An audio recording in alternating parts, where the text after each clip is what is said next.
Halo, bertemu lagi dengan saya. Sebelumnya saya perkenalkan diri, nama saya Hengki dari Fakultas Farmasi. Di sini saya akan mereview suatu cerpen dan ini adalah tugas bahasa Indonesia yang judul cerpennya itu dilarang menyanyi di dalam kamar mandi. Saya akan mereviewnya. Sebelumnya ini tugas dari Ibu Rina yang menyuruh kami itu untuk mereview cerpennya ini. Saya akan menceritakan cerpennya ini. Dalam suatu hari, ada seorang bapak. Tapi sebelumnya saya akan jelasin tokoh-tokohnya dulu ya. Tokohnya di sini yang pertama itu ada Pak RT, yang kedua itu Hansip, dan yang ketiga itu cewek cantik yang bisa kita sebut si Jus itu, dan ada ibu-ibu juga. Udah lupa juga ada ibu kos yang bernama Ibu Saleha. Saya akan menceritakan pada suatu hari yang dimana mungkin itu pada pagi hari ya. Pada pagi hari itu ada Pak RT yang mungkin lagi nyantai atau ngopi di teras rumahnya, dan tidak sengaja dia itu semacam mendengar nyanyian dari suatu kamar mandi, yang kamar mandinya itu berasal dari kosnya Ibu Saleha tadi. Dan tempatnya ini di suatu kota ya, di suatu kota yang dimana kayak masuk di dalam gang-gang gitu, dan di dalam gang-gang itu ada kos-kosan gitu ya, di kos gitu loh. Jadi Pak RT-nya ini kayak apa sih, kayak curiga gitu loh, suara apa ini, dan suaranya ini sangat apa sih, sangat memicu suatu penasaran loh. Jadi Pak RT-nya ini penasaran, suaranya ini kayak menimbulkan rasa-rasa gimana gitu ya, sehingga Pak RT ini memergi suatu indikos itu ya. Dan tidak cuma Pak RT yang ke situ ya, ada bapak-bapak yang lain dari kampung-kampung situ, dan tidak lupa ada Bapak Ansip. Ternyata pas ketika Pak RT melihat bapak-bapak itu udah duluan gitu loh dari Pak RT itu mendengar suaranya. Bahkan bapak-bapak itu dan Pak RT ini udah nempel di tembok WC itu loh. Jadi dia ini kayak mendengarkan cewek itu nyanyi, dan suaranya itu sangat memancing gitu loh, Ini suara apa tuh? Kok suaranya sangat enak banget, dan suaranya itu sangat seksi bagi bapak-bapak itu. Ya wajar sih ya, kalau cowok juga pasti kalau mendengar suara-suara kayak gitu langsung gimana gitu ya, kita cukup tahu aja sih. Jadi bapak-bapak itu dan Pak RT itu kayak, wah, suara ini sangat menarik nih, sampai didengar terus, dan suaranya ini kayak memancing nafsu gitu loh. Nafsu bapak-bapak dan Pak RT itu langsung bergejolak gitu mendengar suara itu, mendengar suara cewek itu mandi ya. Dan sedangkan Bapak Ansip ini, dia itu masih sadar. Jadi dia itu kayak apa sih, menyadarkan bapak-bapak itu loh. Pak, ini kita mendengarkan apa Pak, katanya. Itu kata Pak RT, coba dengarkan suara itu, suaranya sangat nyaman banget. Suaranya itu buat hati saya bergejolak lah gitu ya.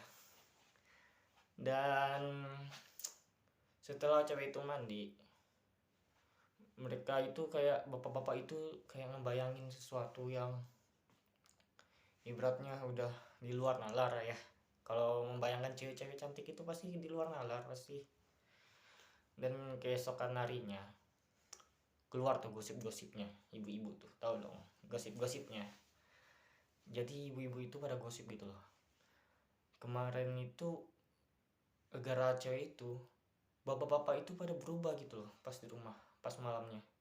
di ranjang itu jadi beda, jadi ketemunya juga beda gitu, perasaannya jadi berubah gara cewek itu. Dan suara cewek itu sangat mempengaruhi bapak-bapak itu sampai di rumah, dan istrinya pun curiga loh. Jadi para istri ibu-ibu ini jadi gimana ya, jadi emosi gitulah, agak resah gitu sama adanya cewek cantik ini. Jadi mereka ini lapor ke PRT. Dia lapor, "Pak, ini gara suara kemarin suami saya ini di rumah jadi beda Pak, jadi dingin gitu loh, nggak kayak biasanya, di ranjang itu jadi beda gitu." Jadi Pak RT ini juga bingung loh, lah kok ini salah kami gitu. Terus jadi cewek ini semacam disalahin loh sama ibu-ibunya. Jadi ibu-ibu ini marah gitu, jadi mengapa imajinasi bapak-bapak ini jadi berubah. Jadi setiap mendengar suara cewek itu mandi, bapak-bapak itu langsung beda, menghayalnya langsung beda-beda loh, langsung ke lain-lain gitu. Dan mereka itu tidak suka dengan cewek itu, dan mereka juga, dan ibu-ibu itu menyuruh Pak RT ini untuk mengusir dia dari kampung itu. Pak RT ini pun jadi pusing gitu, ini mengapa harus diusir sedangkan dia itu tidak bersalah. Dan mungkin hari itu juga bapaknya langsung ke kos cewek cantik itu yang jus itu loh, pergiin. Dan bapaknya juga bertemu dengan ibu kos yang bernama Bu Salehah. Mereka berbincang-bincang, yang dimana bapaknya ini komunikasi dengan si Jus. Dia menceritakan keluh kesah masyarakat karena dia menyanyi di kamar mandi. Dia menceritakan sejak dia sering mandi dan bernyanyi, bapak-bapak di sini itu jadi berbeda gitu sikapnya kepada istri-istrinya. Jadi dingin, jadi berubah. Jadi dan si Jus ini jadi berasa disalahkan mungkin ya. Berasa disalahkan, tidak menerima. Kok saya disalahin padahal saya cuma nyanyi doang. Dan si Jus pun mungkin mengambil keputusan dan memberitahu ke bapaknya, saya tidak akan menyanyi lagi. Dan besoknya juga pun si Jus kalau mandi nggak nyanyi sih, nggak nyanyi lagi, nggak kayak biasanya. Jadi bapak-bapak yang lain ini jadi beda gitu lagi loh. Tapi biarpun si Jusnya nggak nyanyi, bapak-bapaknya ini masih ngebayangin dia mandi, suaranya yang sangat seksi, sangat menggoda gitu loh. Dan keesokannya harinya lagi, ibu-ibu ngelapor nih pada Pak Ansip tadi, yang ngelapor, "Pak Ansip, kami ini masih resah loh karena perempuan itu. Suami kami ini semakin